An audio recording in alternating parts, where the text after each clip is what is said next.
আপনি দেখেন যে চায়নায় যারা দুর্নীতি করে তাদেরকে কিন্তু মৃত্যুদণ্ড দেওয়া হয় এবং মৃত্যুদণ্ড দেওয়ার পরে তাদের যে বুলেটের টাকাটা আত্মীয় স্বজনের কাছ থেকে নেওয়া হয় এই কারণে যে তোমাকে মার্ডার করা হয়েছে, রাষ্ট্র ওই বুলেটের খরচও দেবে না। এই গভর্নমেন্ট কি সেই রিপোর্ট ছাপায় নাই? আমরা কত আন্দোলন করছি, কতবার বলছি যে এই যে চুক্তিগুলি আপনি করেন, চুক্তিগুলি সংসদে আনেন। এই গভর্নমেন্ট এসে সেই চুক্তিগুলি প্রকাশ করছে, আমরা তো দেখতে পাই। এটা হচ্ছে কি যে করোনা ভাইরাসটাকে সব জায়গায় ছড়াই দিয়ে অল্প অল্প করে করানো হবে ভাই। এই ধরনের চিন্তা ভাবনা যারা করে তারা কিভাবে একটা জাতীয় নির্বাচনকে উঠে আনবে? এইরকম যদি করে তাহলে কি হবে? আপনি দেখেন শ্রীলঙ্কায় কিন্তু আপনার দুর্নীতিবাজদেরকে একেবারে উৎখাত করা হয়েছে। আজকে নেপালে কি করা হয়েছে? নেপালে নেপালে কিন্তু গন্ডগোলটা বাড়ছেই। এই যে একটা বিপ্লবের মতো হয়ে গেছে, অরাজক পরিস্থিতি হয়ে গেছে। এটা মেইন কারণ কিন্তু দুর্নীতি। এখন ওই দুর্নীতিকে ধামাচাপা দেওয়ার জন্য এরা 26টা সোশ্যাল মিডিয়ার প্ল্যাটফর্মকে বন্ধ করে দিচ্ছে। বন্ধ করে দেওয়ার ফলেই কিন্তু সবাই ফুসে উঠছে। সেখানে দেখলাম যে অর্থমন্ত্রীকে একেবারে অর্ধ উলঙ্গ করে চ্যাং দোলা করে পিঠে মেরে ফেলছে কিনা জানি না, মানে তার অবস্থা টাইট। অনেকেই পালাই চলে গেছে, বাড়ি ঘরে তারা। এটা একটা মব হয়েছে, কিন্তু এখানে মনে হয় মব জাস্টিস বলা যেতে পারে, কারণ সকল কিছু করা হয়েছে। তারপরেও কিন্তু এই দুর্নীতিবাজদেরকে নিবৃত্ত করতে না পেরে জনগণ কিন্তু এইভাবে নেমে এসেছে। বাংলাদেশে কি হয়েছে? বাংলাদেশে দুর্নীতিবাজদেরকে আমরা কি করতেছি? কিছুই করিনি। দুর্নীতিবাজদেরকে না করে সাধারণ লোকজন হয়তো আওয়ামী লীগের সমর্থক একটা নিরীহ লোক, তাকে পুলিশে ধরে বেড়াইতেছে। কিন্তু গডফাদারদেরকে, স্থানীয় গডফাদারদেরকে ধরা হচ্ছে না, কারণ তারা টাকা দেয়, তারা কায়দা কানুন করে এর সাথে ওর সাথে লাইন আপ করে আছে। এখন নতুন করে আরেকটা আন্দোলনের দরকার আছে। সেই আন্দোলনে যত দুর্নীতিবাজ আছে তাদেরকে উৎখাত করা দরকার নেপালের স্টাইলে। ওই বেগমতি নদীতে ফেলাই দিছে, এদেরকে ফেলাই দেওয়া উচিত বুড়িগঙ্গা, তুরাগে ফেলাই দিলে তো বাঁচবে না, কারণ পানি একেবারে বিষাক্ত। এই ধরনেরই করা দরকার, কারণ এদেরকে তো আপনি নিবৃত্ত করতে পারতেছেন না।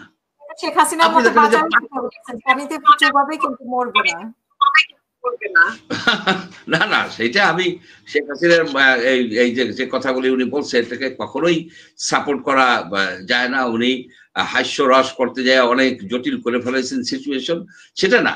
আসল কথা কি, আপনি দেখেন যে চায়নায় যারা দুর্নীতি করে তাদেরকে কিন্তু মৃত্যুদণ্ড দেওয়া হয় এবং মৃত্যুদণ্ড দেওয়ার পরে তাদের যে বুলেটের টাকাটা আত্মীয় স্বজনের কাছ থেকে নেওয়া হয় এই কারণে যে তোমাকে মার্ডার করা হয়েছে, রাষ্ট্র ওই বুলেটের খরচও দেবে না।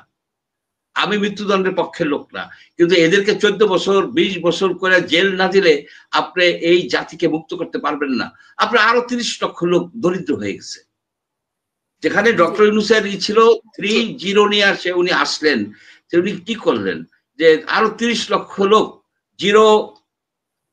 Zero poverty, zero unemployment, zero emission.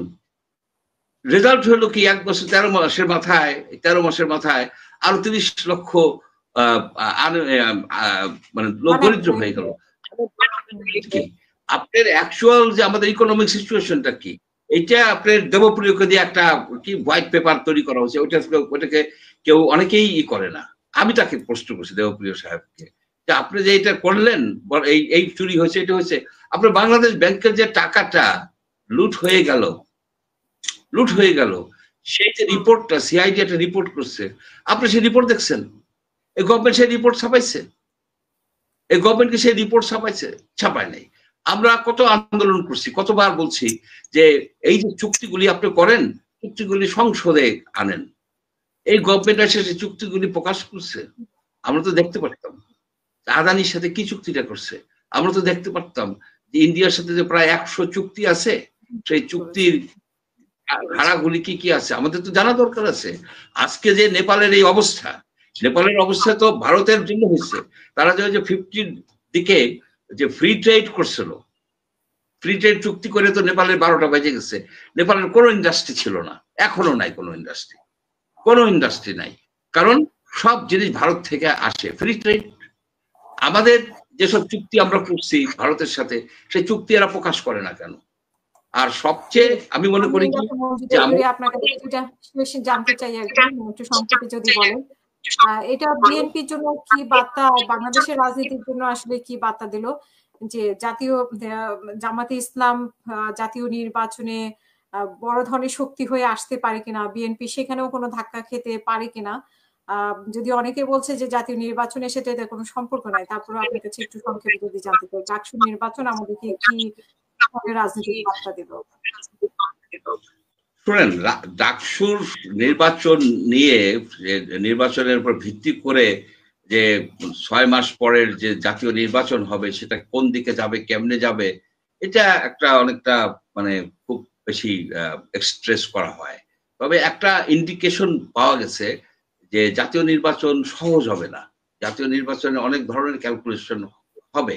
এখন দেখেন, আজকে এই যে ছাত্রলীগকে এরা ব্যান্ড করলো, যদি ছাত্রলীগকে ব্যান্ড না করতো, আজকে ছাত্রলীগে যদি দাঁড়াইতো, তাহলে কিন্তু এই শিবির খুব সম্ভব উইন করতে পারতো না, ছাত্রলীগের ভোট ছাত্রলীগেই থাকতো।